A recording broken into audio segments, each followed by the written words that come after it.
يا أيها الذين آمنوا اتقوا الله وابتغوا إليه الوسيلة يا أيها الذين آمنوا اتقوا الله وابتغوا إليه الوسيلة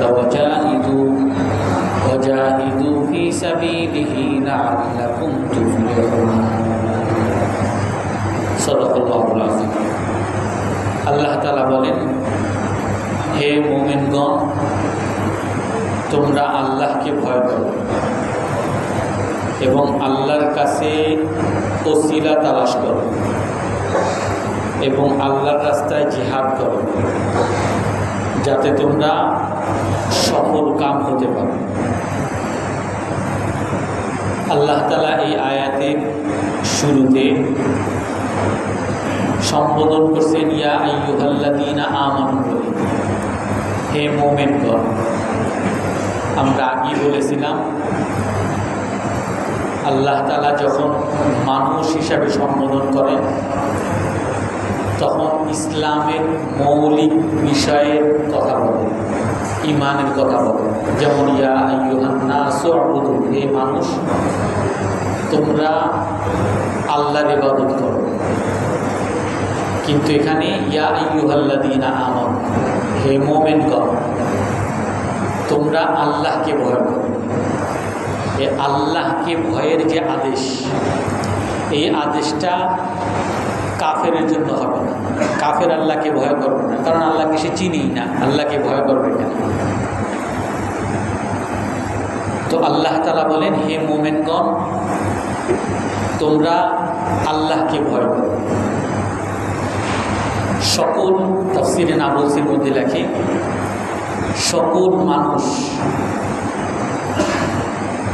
চারটা জিনিসকে ভালোবাসে। একটা হলো তার অস্তিত্ব। সকল মানুষ নিজের অস্তিত্বকে, দুনিয়াতে বেঁচে থাকতে চায়। আর দ্বিতীয় হলো কামালি উজুদিহি, তার এই বেঁচে থাকার পূর্ণতা, পূর্ণভাবে বেঁচে থাকা, বড়লোক হয়ে, ধনী হয়ে, শক্তিশালী হয়ে, ক্ষমতাশালী হয়ে, সবাই চায় সে বেঁচে থাকবে, ভালোভাবে বেঁচে থাকা। আলা ইস্তিমরারি ওজুদিহি, এবং সকল মানুষ তার এই বেঁচে থাকাটা, এটা যাতে স্থায়ী হয়। মানুষ সে যত ধনী হোক, সে যত ক্ষমতাশালী হোক, কিন্তু তার যদি কোনো ছেলে মেয়ে না থাকে তো তার অপূর্ণতা থেকেই যায়। এবং তার ছেলে যদি ভালো কোনো ছেলে না হয়, বখাটে ছেলে হয়, খারাপ হয়, বিকলাঙ্গ হয়, তো তখন মানুষের অপূর্ণতা থেকে যায়। প্রতিটা মানুষ চায় যে তার অস্তিত্ব তার বংশধরের মাধ্যমে যাতে টিকে থাকে। আমিও চেয়ারম্যান ছিলাম, আমার ছেলেও যাতে চেয়ারম্যান হয়। আমিও ধনী ছিলাম, কোম্পানির মালিক ছিলাম, আমার ছেলেও যাতে কোম্পানির মালিক হয়। আমি শিক্ষিত, আমার ছেলেও যাতে শিক্ষিত। অর্থাৎ প্রতিটা মানুষ বাঁচতে চায়, প্রতিটা মানুষ পূর্ণভাবে বাঁচতে চায়, সুখ পেতে চায়, প্রতিটা মানুষ স্থায়ী হতে চায়, তার অস্তিত্বের স্থায়িত্ব চায়। এটা মানুষের প্রাকৃতিক, মানুষের মধ্যে প্রকৃতিগত এটা ঢুকানো আছে। এখন এই যে মানুষের চাহিদা, মানুষের যে চাওয়া, মানুষের যে পাওয়া, এই চাওয়া কিসের দ্বারা পূরণ হবে? এই চাওয়া যেই জ্ঞানের দ্বারা পূরণ হবে, সেই জ্ঞানই হলো আসল জ্ঞান। আর এই চাওয়া যেই জ্ঞানের দ্বারা পূরণ হবে না, সেটা আসল জ্ঞান না। একটা মানুষ দুনিয়াতে সে বেঁচে থাকবে, তো যদি কেউ বলে যে তুমি মদ খাও, আসো আমরা মদ খাই, আসো আমরা সিগারেট খাই, আসো আমরা মারামারি করি, সে সে যখন এই কাজগুলো করে, মদ খায়, সিগারেট খায়, সে চিন্তা করে যে তার মনে অনেক শান্তি লাগে, সে সুখী মানুষ হবে, এই জন্য সুখী মানুষের মতো মদ খাবে, সিগারেট খাবে, মারবে, ধরবে। কিন্তু এই মানুষ যদি ভালোভাবে, ভালো জ্ঞানের দ্বারা যদি বোঝার চেষ্টা করে যে আমি যদি মদ খাই আমার ফুসফুস নষ্ট হয়ে যাবে, আমার কিডনি নষ্ট হয়ে যাবে, আমার হার্ট নষ্ট হয়ে যাবে। এক ডাক্তার বলে যে আমি হার্টের ডাক্তার, বলে যে আমি যত হার্টের চিকিৎসা করেছি, অপারেশন করেছি, আমি প্রতিটা হার্টের রোগীকে সিগারেট খানেওয়ালা পেয়েছি। যারা সিগারেট খায় এদেরই হার্টের রোগ হয়। তো সে যখন জানবে যে সিগারেট খাওয়ার দ্বারা হার্টের রোগ হয়, মদ খাওয়ার দ্বারা তার কিডনি নষ্ট হয়, শরীরের ক্ষতি হয়, তার পারিপার্শ্বিক, তার স্ত্রী চলে যায়, সবাই তাকে পাগল বলে, মারার দ্বারা সেও, যদি সে কাউকে মারে তাকে জেলখানায় যেতে হবে, তাকে আইনের সম্মুখীন হতে হবে, তাহলে সে কখনো এই কাজ করত না। এখন এই কাজ তারপরও কেন করে? কারণ হলো তার জ্ঞান, সে মূর্খ।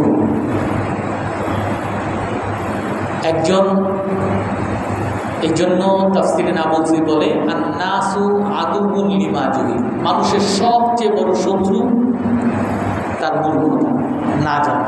সবচেয়ে বড় শত্রু না জানা, মূর্খতা। একজন বিদেশে যেতে চাইছে, তো সে বিদেশে যাবে, সে কোনোভাবে যারা বিমানে কাজ করে, বিমানে পরিষ্কার পরিচ্ছন্ন করে, এদেরকে দালাল হিসাবে ধরছে। ভাই তোমার আমি টাকা দেবো, তুমি আমার বিদেশে পাঠাও, কোনোভাবে একটু তোমার বিমানে আমার উঠিয়ে দেবে। তো সে কাজ করতে করতে একটা জায়গা পেয়েছে, যেই জায়গাটা মাল রাখার জায়গা। এই মাল রাখার জায়গাটা এখানে কেউ দেখতেও আসে না, কেউ তল্লাশিও করতে আসে না। তো এই জায়গাটা নিরাপদ জায়গা সে মনে করছে। সে তাকে বলছে যে এই জায়গাটা আছে, আমি তোমাকে এইখানে ঢুকাই দিতে পারি। তো সে টাকা পয়সা দিয়ে ওখানে ঢুকছে। ওইখানে ঢোকার পরে ওই জায়গাটা পুরোটা আবদ্ধ এবং সেখানে এসিটে। তাকে সেইখানে ঢোকানোর পরে ওই এসি হওয়ার কারণে, বরফ হওয়ার কারণে এত ঠান্ডা হয়ে গেছে এক সময় যে সে ওইখানে আর সেই বাষ্পও পায় নাই, অক্সিজেনও পায় নাই, আর এই ঠান্ডার কারণে সে ওখানে মারা গেছে। আর একজনকে উঠায় দিছে যে প্লেনের যে পাখা আছে, ওই পাখার মধ্যে খালি জায়গা আছে, যে তোমার এইখানে উঠিয়ে দিই, তুমি ওই দেশে এখান থেকে আসতে নেমে যাবা, বা ওইখানে যারা এরকম পরিষ্কার পরিচ্ছন্নতার কাজ করে এরা তোমার নিয়ে যাবে। তো পাখার মধ্যে উঠছে, প্লেন যখন উঠছে আর পাখা যখন ভিতরে ঢুকে গেছে, প্লেনের পাখার ভিতরে যখন চাকা ভিতরে ঢুকছে তখন তোর জায়গা নেই। ওই পিছনিতে ওই চাপে ওইখানে সে দুই টুকরা হয়ে গেছে। এখন এই যে ওই এসিটের রুমে ঢুকলো বা এই পাখার রুমে ঢুকলো, আর সে মনে করতেছে বিদেশে যাবে, বিনা পয়সায়, অল্প পয়সায় যাবে, তার এই মৃত্যুর কারণ কি? সে কি জানতো এখানে তার মৃত্যু আছে? সে জানতো না, মূর্খতা, তার না জানা। এইখানে ঢুকলে যে মারা যাবে সেটা জানে না। তো তার সবচেয়ে বড় শত্রু হলো না জানা। এই জন্য আল্লাহ তাআলা আম্বিয়ায়ে কেরামকে মানুষের কাছে পাঠিয়ে এই সংবাদটা দিয়েছেন, তুমি দুনিয়াতে বাঁচতে চাও, আল্লাহর এই বিধান মানো। তুমি দুনিয়াতে সুখী হতে চাও, আল্লাহর এই আদেশগুলো মানো। তোমার ছেলেকে ছেলে মেয়েকে খুশি করতে চাও, সুখী করতে চাও, এই আদেশগুলো মানো। তুমি চিরস্থায়ী দুনিয়া এবং আখিরাতে চিরস্থায়ী তুমি শান্তি পেতে যাও, এই জিনিসগুলো মানো। আল্লাহ তাআলা এগুলো বলে দিয়েছেন। এখন মানুষ যখন আল্লাহকে মানে, আল্লাহকে বিশ্বাস করে, তখন সে তার মধ্যে জ্ঞান আসে, আর তখন সে সঠিক পথে চলতে পারে। আর যখন আল্লাহর উপরে বিশ্বাস তার থাকবে না, তখন তার মধ্যে মূর্খতা পেয়ে বসবে। সে তখন বিভিন্ন বিপদ আপদে লিপ্ত হইতে থাকবে, কষ্টের মধ্যে লিপ্ত হবে। আজকে আমরা সারা পৃথিবীতে প্রতিটা মানুষকে আপনি খুঁজে দেখবেন, বলবে যে আমার ফ্যামিলিতে শান্তি নাই, আমার স্ত্রীর সাথে কোনো শান্তি নেই। একজনের লেখা দেখলাম, সে লেখা লিখছে, আমাদেরই এক কলিগ ছিল, বাংলাদেশি ছিল, এখন আমেরিকায় গেছে। তো সে একটা লেখা লিখছে যে আমরা একসময় ভয়ে থাকতাম যে বাবা আসতেছে, বাবার কারণে আমরা ভয়ে থাকতাম, তটস্থ থাকতাম, বাবা কি বলে না না বলে। আর এখন ছেলের কারণে বাবা ভয়ে থাকে। ছেলে বয়স্ক হয়েছে, টাকাওয়ালা হয়েছে এমন না, বরং ছেলে মাত্র ইন্টারমিডিয়েট পড়ে, অথবা মেট্রিক পড়ে, অথবা 8-এ পড়ে। এই 8-এ পড়া ছেলে বাবারে মনে করে মূর্খ, বাবা কিছু বুঝে না, মা কিছু বুঝে না, বাবা মারে যাচ্ছে তাই বলে, বাবা মায়ের কাছে চায় টাকা লাগবে, অমুক লাগবে, তমুক লাগবে। আর এই ছেলের আতঙ্কে বাবা মা তটস্থ থাকে। সে বলল যে এক সময় আমরা দেখতাম আমাদের বাবা মায়েরা বাড়িতে আসতো আর স্ত্রী তটস্থ থাকতো, যে স্বামী কি বলে না না বলে। আর এখন স্বামীরা আতঙ্কিত থাকে স্ত্রী কি বলে না বলে, বাসায় ঢুকতে ভয় পায়, সারাদিন বাইরে বাইরে, বাসায় ঢুকলেই কোন খেসানি শুরু করবে, কি ঝগড়া শুরু করবে, তটস্থ থাকে, আতঙ্কিত থাকে। এরকম করে অনেক বিষয়গুলো লেগেছে। অর্থাৎ আপনি এই সমস্ত ক্ষেত্রে আপনার স্ত্রী আপনাকে ভালোবাসবে, আপনার ছেলে মেয়ে আপনাকে ভালোবাসবে, আপনাকে সম্মান করবে, আপনার আত্মীয় স্বজন আপনাকে সম্মান করবে, আপনার বন্ধু বান্ধব এলাকাবাসী আপনাকে সম্মান করবে, কখন? যখন আপনার আল্লাহর আদেশকে মানবেন। তুমি নিজে সৎ হও, নিজে পবিত্র হও, তোমার স্ত্রীগণ পবিত্র হবে। আপনি 10 জনের সাথে লুচ্চামি করবেন, আপনার স্ত্রী 10 জনের সাথে পরকীয়া করবে। আপনি ভালো হন, আপনার স্ত্রীও ভালো হয়ে যাবে। আপনি আপনার বাবা মাকে সম্মান করেন, আপনার ছেলে মেয়ে আপনাকে সম্মান করবে। রাসূল হাদিসে বলছেন, আপনার ছেলে মেয়ে ছোটবেলা থেকে দেখতেছে, তা আপনি ওই আপনার ছেলের দাদার সাথে চিল্লাচিল্লি করেন, সব আসলেই তার সাথে ঝগড়াঝাটি করেন, তারে সবসময় জোরে কথা বলেন। এখান থেকেই তো বাচ্চা শিখে আপনার সাথে জোরে কথা বলা, আপনার সাথে বেয়াদবি করা। অর্থাৎ আল্লাহ তাআলা মানুষের সুখের জন্য বিধান দিয়ে দিয়েছেন। এগুলা মানুষ যদি মানে সুখী হবে, দুনিয়াতেও সুখী হবে, আখিরাতেও সুখী হবে। আর এগুলা যদি না মানে দুনিয়াতেও অসুখী হবে, আখিরাতেও অসুখী হবে। এখন এই যে আমার শান্তি, আমার সুখ, এটা আল্লাহর বিধানের মধ্যে, এটা বুঝবো কেমনে, এটা আমার মধ্যে আনবে কেমনে? আমি চাই তো, আমি তো সবাই সুখী হতে চাই, সবাই আরাম পেতে চায়, সবাই ধনী হতে চায়, সবাই তার ছেলে মেয়ে ভালো পেতে চায়, কিন্তু এটা হবেটা কেমনে? তারপরও হচ্ছে না কেন? কেমনে হবে? আল্লাহ তাআলা এই কাজ, কোন কাজ সঠিক, কোন কাজ বেঠিক, এইটা বুঝার জন্য একটা আলো আল্লাহ তাআলা দেন। আমি গত সপ্তাহে বলেছিলাম, যে কোনো কাজ করার আগে মানুষের দৃষ্টিভঙ্গি আগে তৈরি হয়। যে চুরি করে, এ চুরি কি এমনি এমনি করে?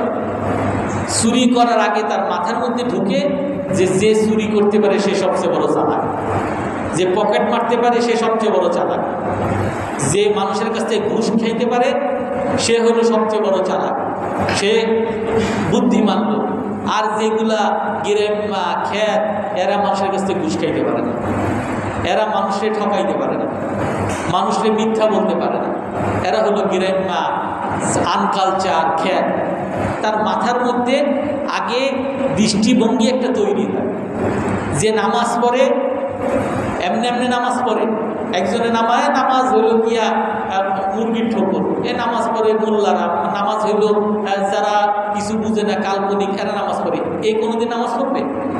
যার মাথার মধ্যে চিন্তাই হইল যে নামাজ এটা কোনো কামের না, সে কি নামাজ পড়বে? বরং নামাজ কে পড়বে? যার মধ্যে এই চিন্তা আসে যে নামাজ যদি আমি পড়ি আমার মনের মধ্যে আমি শান্তি পাই, নামাজ যদি পড়ি আল্লাহ তাআলার বরকত পাই, নামাজ যদি পড়ি আমার ছেলে মেয়ে আমার ঘরের মধ্যে রহমত পাই, শান্তি পাই। আমি নামাজ পড়ার দ্বারা এই লাভ। তার আগে একটা দৃষ্টিভঙ্গি তৈরি হয়। আর যে বুঝবে যে নামাজ পড়া মোল্লা হওয়া হুজুর হওয়া এই কোনো কাম নাই, শুধু উঠলাম বসলাম, এতে আর লাভ কি? যার মধ্যে এরকম চিন্তার বিষয় কোনো নামাজ পড়তে পারবে না।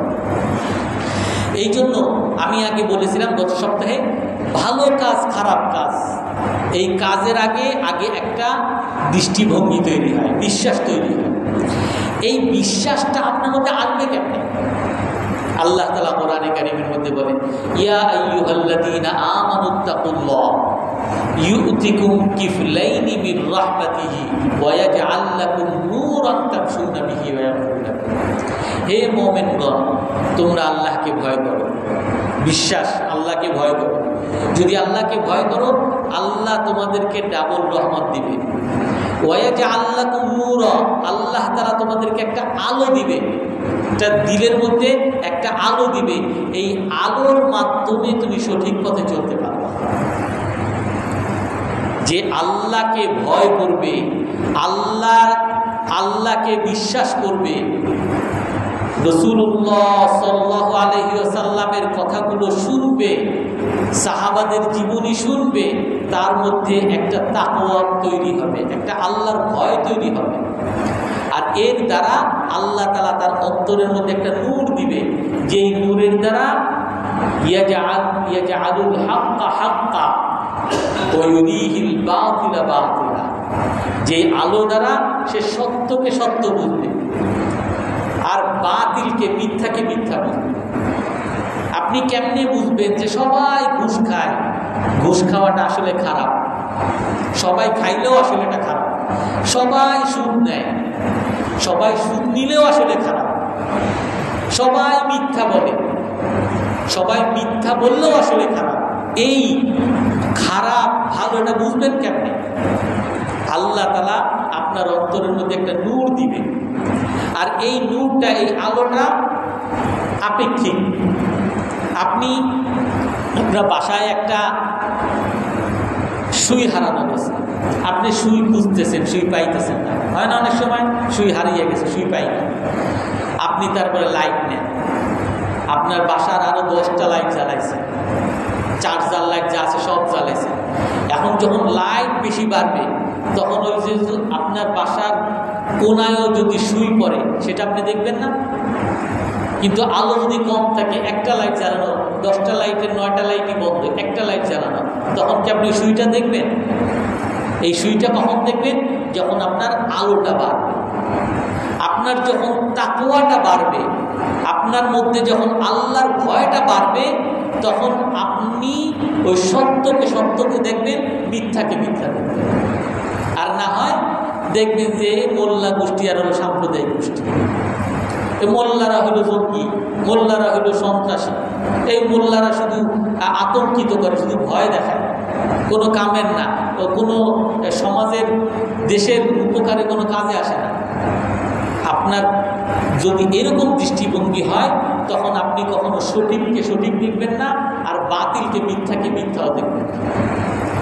এই জন্য রাসূল সাল্লাল্লাহু আলাইহি ওয়াসাল্লাম আল্লাহর কাছে দোয়া করতে বলছেন, আল্লাহুম্মা আরিনাল হাক্কা হাক্কা হে আল্লাহ আমাকে সত্যকে সত্য বুঝার তৌফিক দান করেন, ও আরিনাল বাতিলা বাতিলা, বাতিলকে বাতিল দেখার তৌফিক দান করেন, মিথ্যাকে মিথ্যা দেখার তৌফিক দান করেন, ওয়ারযুকনা ইজতিনাবা, আর এই মিথ্যা থেকে আমাকে বাঁচিয়ে রাখেন।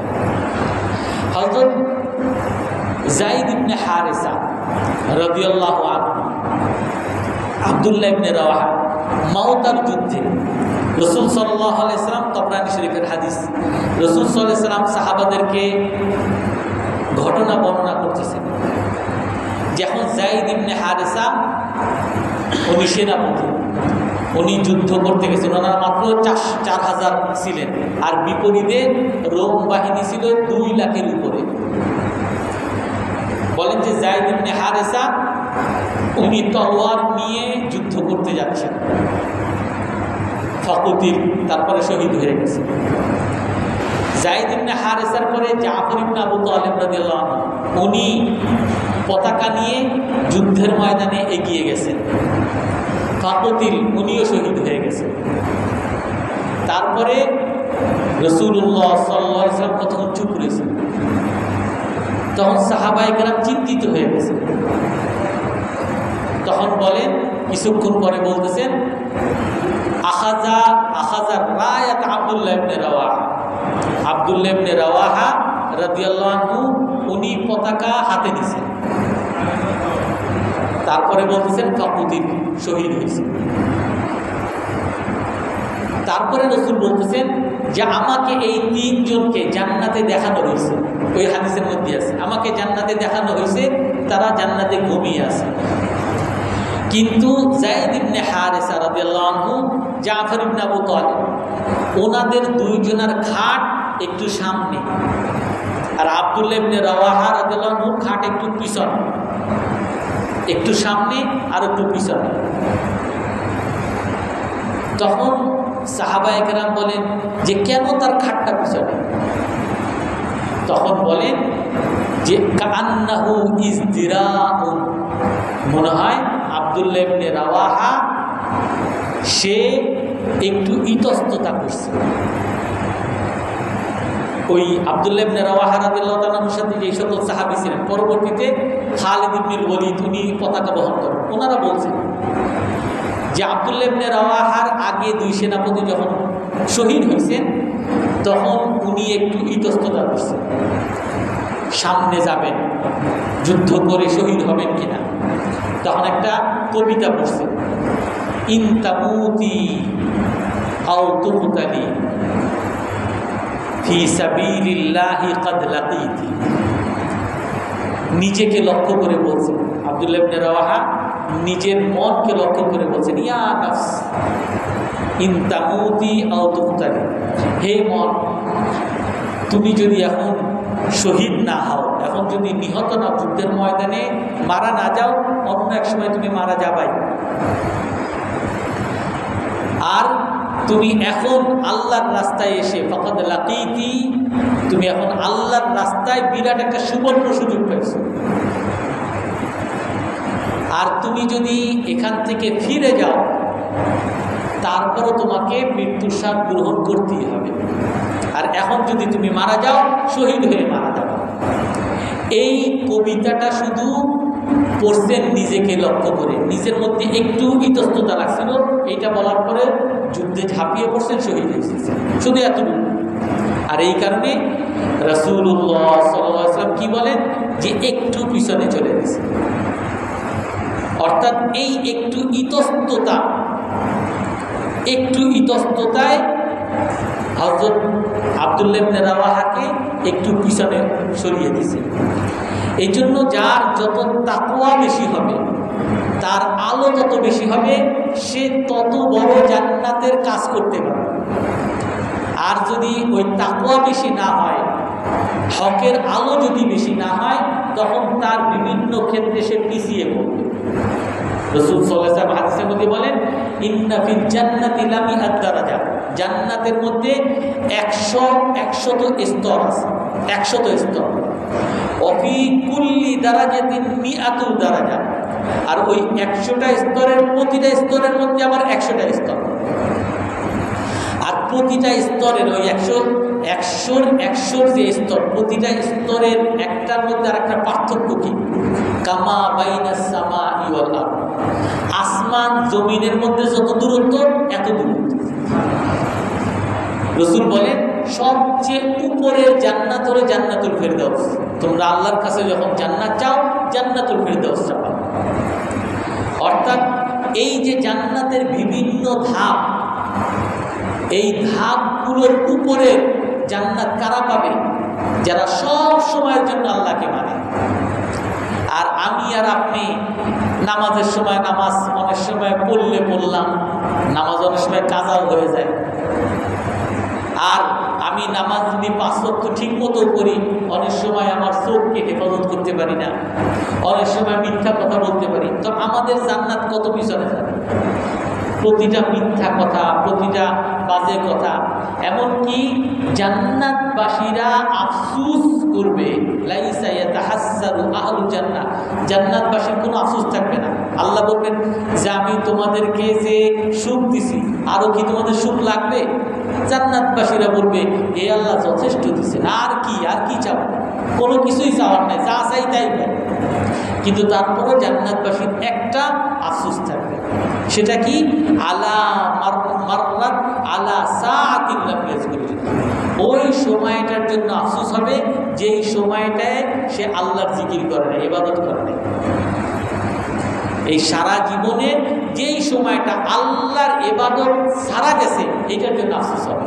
অর্থাৎ আপনার তাকওয়া যত বেশি হবে, আপনার সময়টাকে আল্লাহর ইবাদতে তত কাজে লাগাতে পারবে। আল্লাহ তাআলা বলেন ইয়া আইয়ুহাল্লাযীনা আমানুত্তাকুল্লাহা ওয়াবতাগু ইলাইহিল ওয়াসিলা, হে মুমিনগণ তোমরা আল্লাহকে ভয় করো এবং ওসিলা তালাশ করো, আল্লাহর কাছে ওসিলা তালাশ করো। ওসিলাটা কি? ওসিলার তাফসীরের মধ্যে 3টা অর্থ আছে। একটা অর্থ হলো ওসিলা হলো জান্নাতের নাম, একটা সবচেয়ে উঁচু স্তরে জান্নাতের নাম। বুখারী মুসলিমের হাদিস আছে, ইন্নাল সালুনিল ওসিলা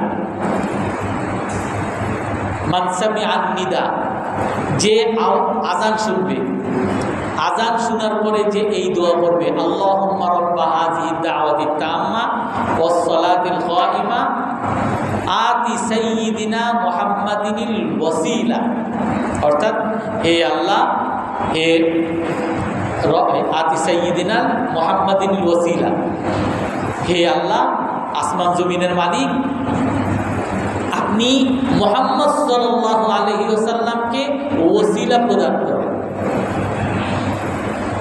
রাসূল বলেন যে ওসিলা হলো জান্নাতের মধ্যে একটা সর্বোত্তম স্তর। জান্নাতের মধ্যে সবার উপরের স্তর হলো, নাম হলো ওসিলা। ওয়ালা তামবাগি লিআবদিন মিন ইবাদিল্লাহি ইল্লা ওয়াহদা, আর ওই ওসিলা জান্নাতটা আল্লাহর বান্দার মধ্য থেকে শুধু একজন বান্দাই পাবে। ওই ওসিলাটা একজন বান্দার জন্য নির্ধারিত, এছাড়া আর কেউ পাবে না। আর রাসূল কি বলেন? বুখারী মুসলিম সহিহ হাদিস, ও আরজু আন আকুনা হুয়া, আর আমি আল্লাহর কাছে আশা করি ওই যেই বান্দাকে আল্লাহ তাআলা ওসিলা জান্নাত দিবেন উনি হলেন আমি।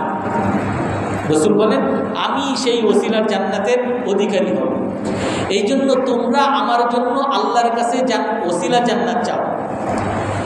ফামান সাআলা লিল ওসিলা, যে আমার জন্য ওসিলা জান্নাত চাবে, কাদ তানালু শাফাআতি, আল্লাহ তাআলা তার নসিবে আমার সুপারিশ কবুল করবে। তাকে সুপারিশ আমি করব, আমি তার জন্য সুপারিশ করে জান্নাত দেব, কিন্তু শর্ত হলো আমার জন্য ওসিলার দোয়া করব। তো ওসিলা হলো একটা জান্নাত, এটা একটা অর্থ। দ্বিতীয় আর একটা অর্থ হলো ওসিলা, এটা নিয়ে একটু বিতর্ক আছে। দ্বিতীয় অর্থ যে ওসিলা আমরা যেটা বুঝি মাধ্যম ধরা, যে কোনো মাধ্যম ধরা যাবে কিনা। আমাদের মধ্যে বিশেষ করে আছে যে যারা পীর সাহেবের অনুসারী হয়, যে আল্লাহর কাছে যা ছিল দিয়ে গেছে নবীরে, নবীর কাছে যা ছিল দিয়ে গেছে খাজা বাবারে, এই খাজা বাবা আমারে ধরে। অর্থাৎ ওই খাজা বাবার মাধ্যমে আমি আল্লাহকে পেতে চাই, আর খাজা বাবা আমারে দিতে পারবে। এইগুলো হলো শিরিক। যদি কেউ এরকম ওসিলা হিসাবে কোনো মৃত ব্যক্তিকে ক্ষমতাবান মনে করে যে তার কাছে আছে, আমার সফলতা এই মৃত ব্যক্তির কাছে আছে, তাহলে শিরিক হবে। এমনকি কেউ যদি এমনও মনে করে যে রাসূলুল্লাহ সাল্লাল্লাহু আলাইহি ওয়াসাল্লাম কাছে দোয়া করে অনেক মানুষ, হে রাসূল আপনি আমারে সুপারিশ করেন। রাসূলের কাছে কি দোয়া করা যায়? দোয়া একমাত্র কার কাছে হবে? আল্লাহর কাছে হবে। এই জন্য কেউ যদি দোয়া করে, হে রাসূল আপনি আমার হাত ধরে জান্নাতে নিয়ে যায়, হে রাসূল আপনি আমার জন্য সুপারিশ করেন, এটাও একটা শিরক, গুনাহ হবে, এরকম বলা যাবে না। তবে যেটা বলা যাবে সেটা হলো ওসিলা মাধ্যম যদি কেউ ধরতে চায়, তাহলে নবীর ওসিলা, হে আল্লাহ আপনি আমার দোয়া কবুল করেন নবীর ওসিলা করেন। কারণ এটার বৈধতা আছে। হযরত ওমর ইবনে খাত্তাব রাদিয়াল্লাহু আনহু একবার, ওমর রাদিয়াল্লাহু আনহুর যুগে দুর্ভিক্ষ লাগছে, বৃষ্টি হয় না, অনাবৃষ্টি। তো সেই সময় ওমর রাদিয়াল্লাহু আনহু হযরত আব্বাস ইবনে আব্দুল মুত্তালিবকে নিয়ে আল্লাহর কাছে দোয়া, সবাই নিয়ে ইস্তিসকা নামাজ পড়ছেন। আর তখন দোয়া করছেন, হে আল্লাহ আমি আপনার নবীর ওসিলায় আপনার কাছে দোয়া করতেছি, আমাদেরকে বৃষ্টি দেন। এবং সাথে কি বলছেন, আমি আপনার এই নবীর চাচা আব্বাস রাদিয়াল্লাহু তাআলা আনহু তার ওসিলা করে আপনার কাছে চাইতেছি, আপনি বৃষ্টি দেন। তো আল্লাহর কাছে এই নবীর ওসিলা করে দোয়া করা, এটার বৈধতা আছে। আর একটা ওসিলা হলো নেক আমলের ওসিলা।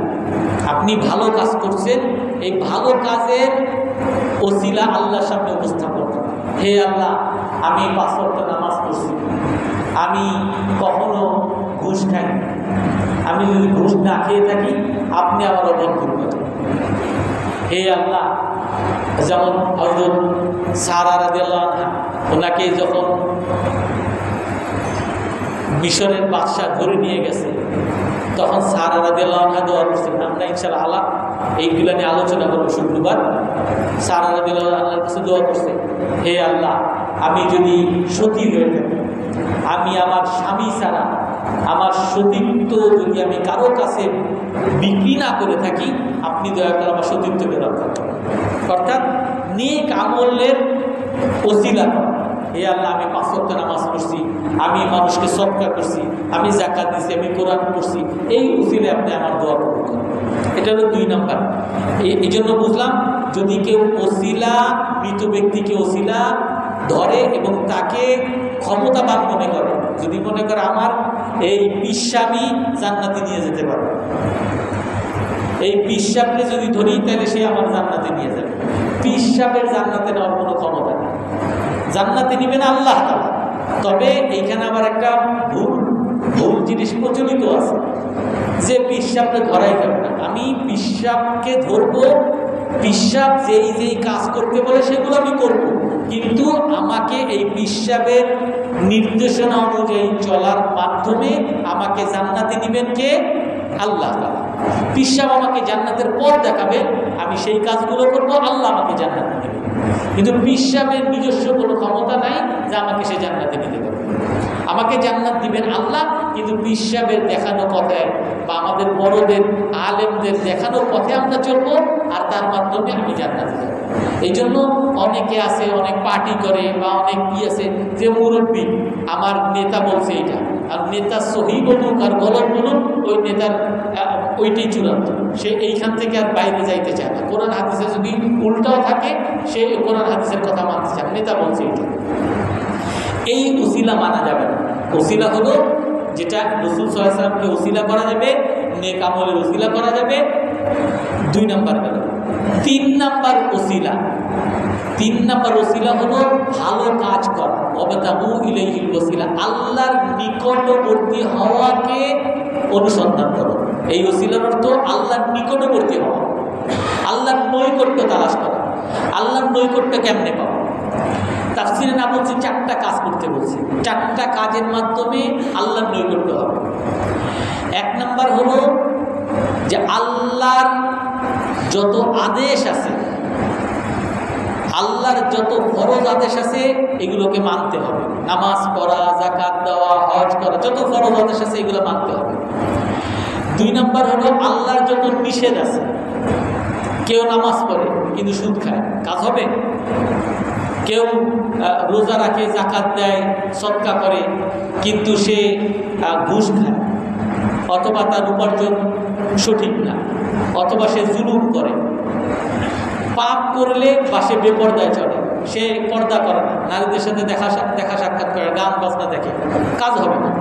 আপনাকে সমস্ত ফরজ মানতে হবে, সমস্ত নিষেধ কাজগুলো, সমস্ত হারাম কাজগুলো থেকে বাঁচতে হবে, 2 নাম্বার। আর 3 নাম্বার হলো আল্লাহ তাআলার সকল আদেশ, আল্লাহ তাআলার নৈকট্যের যত উপায় আছে এগুলোকে মানতে হবে। যেমন দাড়ি রাখা, কথার কথা, বা টুপি পরা। আপনি বললেন আরে টুপি এগুলো মোল্লারা পরে, টুপি পরা ফরজ কেউ বলবে না। টুপি যদি কেউ না পরে গুনাহ হবে এটাও কেউ বলবে না।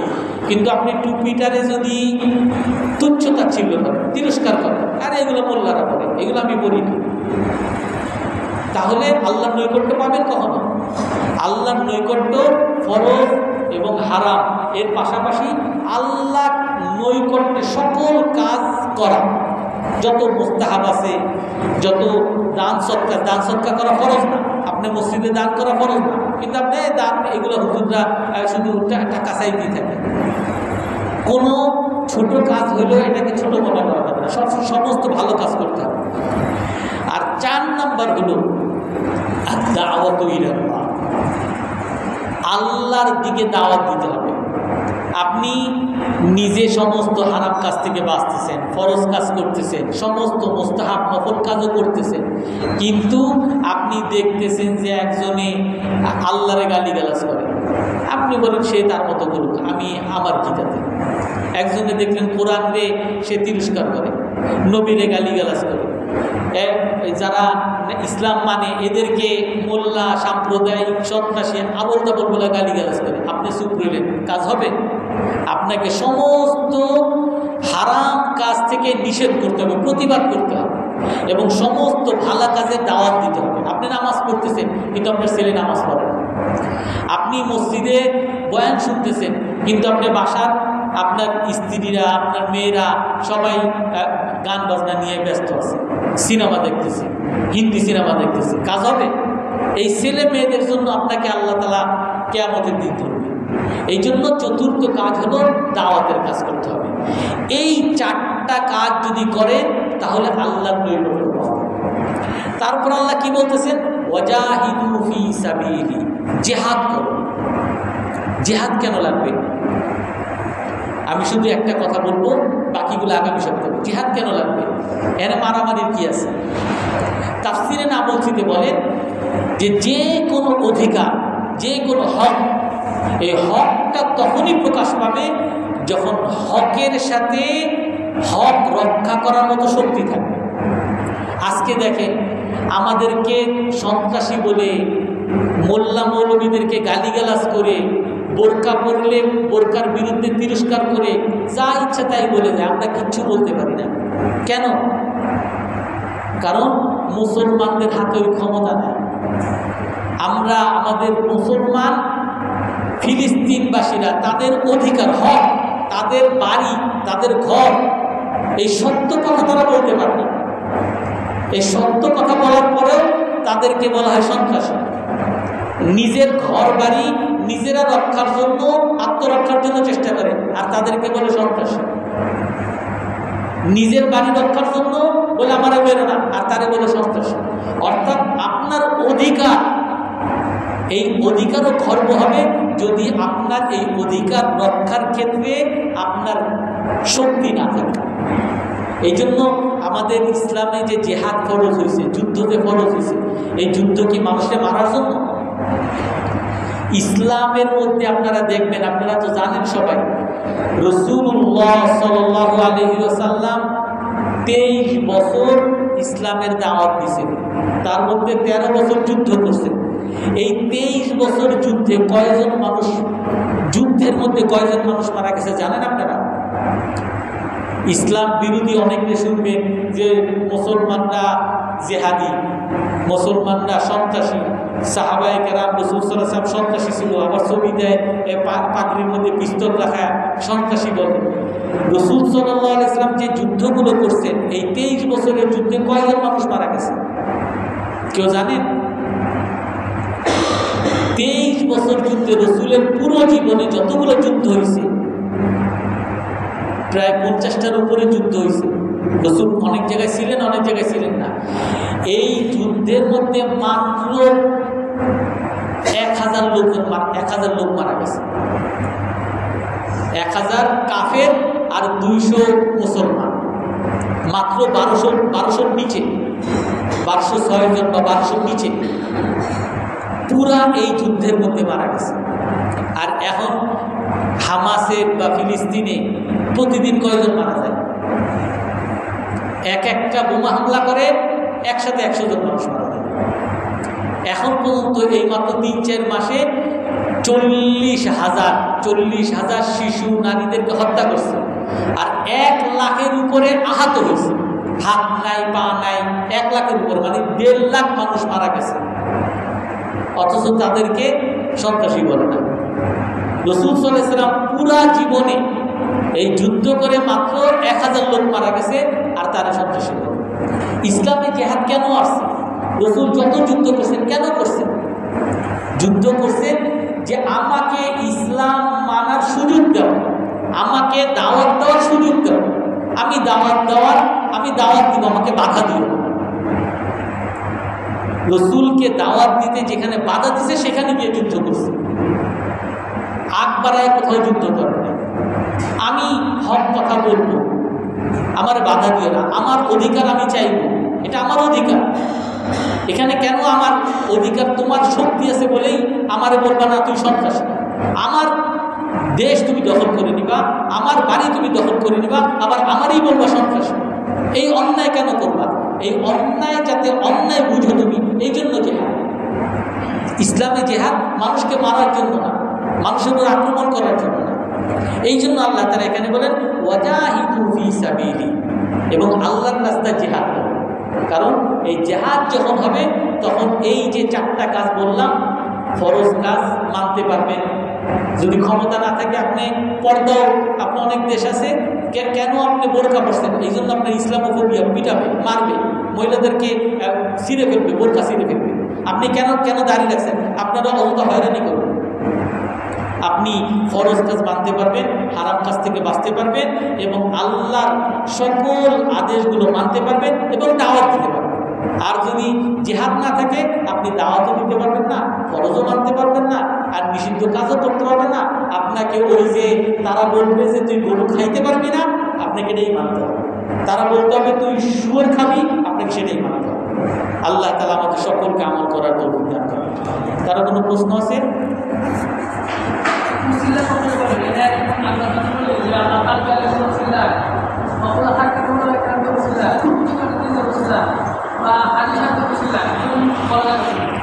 বলা যাবে, এটা জায়েজ আছে, তবে মৃত ব্যক্তির জন্য উসিলা দিতে নিষেধ করছে।